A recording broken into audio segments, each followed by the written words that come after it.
Hi, I'm the recruiting maven and welcome back to my channel. This channel is dedicated specifically to having very thoughtful conversations surrounding the fourth industrial revolution and what that's going to mean to you, your career, and essentially your job.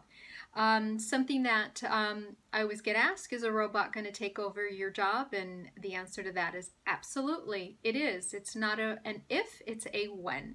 So the projections are anywhere between 3 to 9% of job displacements within the next 3 to 5 years. And so I wanted to delve into a little bit more in-depth conversation in terms of industry, what that's really going to look like, just to give you a little bit of a flavor on that topic. So, you know, oftentimes we've heard about couriers, right? It could be drones, it could be, you know, anything to do with artificial intelligence, right? And so couriers is something that's definitely we've already seen. That's not anything new to us, but yet it really hasn't been implemented in a broad base type of form. So when I order on Amazon, you know, periodically, there's not a drone coming to my house. So, but not yet.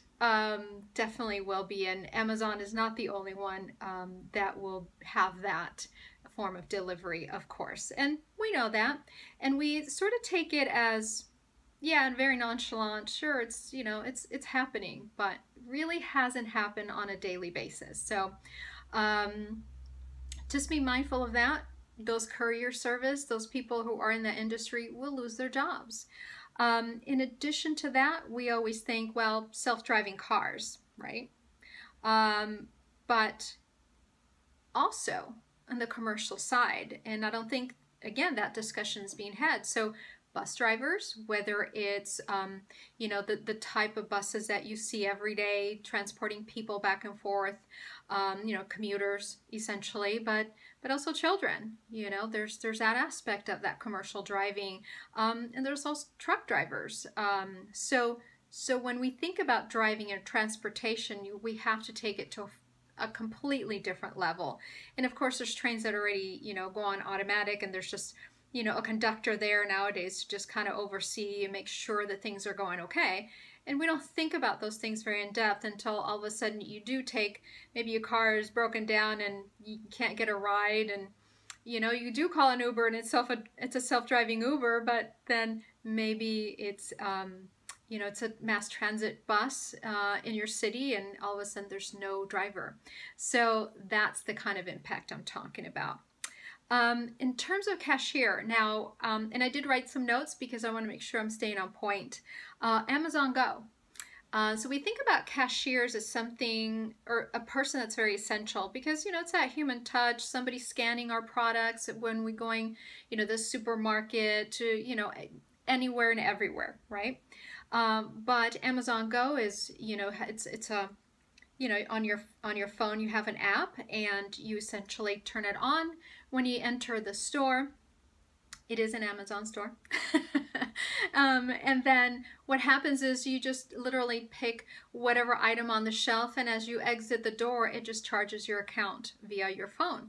So no lines for waiting, you know, those checkout stands that are always horrendous. Those are soon to be, and mind you, of course, I mean, you could have, you know, a load full of items, you know, in your cart. So that's a different dynamics. But, you know, the particular video that I did see just showing the actual technology in use was somebody going into a store, grabbing, you know, one item and then leaving. So those are great, because a lot of us, you know, sometimes only shopped for 2 or 3 things, and or maybe we've forgotten something, so that makes it even easier, especially given on a Sunday afternoon when there's, you know, those throngs of lines because people are prepping for the week, right? And mass food carts and that sort of thing. So that's kind of nice, and I'm sure that Amazon is not the only one that will have those types of services available via app. So that's something else that we never talk about. The other thing is, you know, customer service is always a point of frustration. You know, we get the constant dialing of those numbers of, you know, press 1 if you're in Idaho, press 2 if you're in California, and so on. And then it just spirals from there, and then you're on hold, and that takes forever. And sometimes the music can be cool, and sometimes, you know, it just pass, and you can't lower the volume enough to be able to ignore that, but with good reason, because you certainly want to be there when the person comes back to you and you know, and wants to speak to you. However, you know, chatbots are great and are being deployed and already have been deployed to eliminate all of that. So instead of getting a real person, now you're just dealing one-on-one with an artificial intelligence that's going to be able to customize that response more effectively, more efficiently, much faster for you. And so that's just, again, customer service is definitely millions and millions of jobs that will be disappearing soon. With that, so thanks for watching, and make sure that you subscribe and you like and you share. And when you do subscribe, make sure you hit that little notification bell so that you are getting notifications every time I upload. I do try and upload twice a week, Tuesdays and Thursdays specifically. I also do some career coaching, counseling as well, and so be happy to help you with any of that if I can. And thank you for watching, and hopefully you're having a great day. Take care.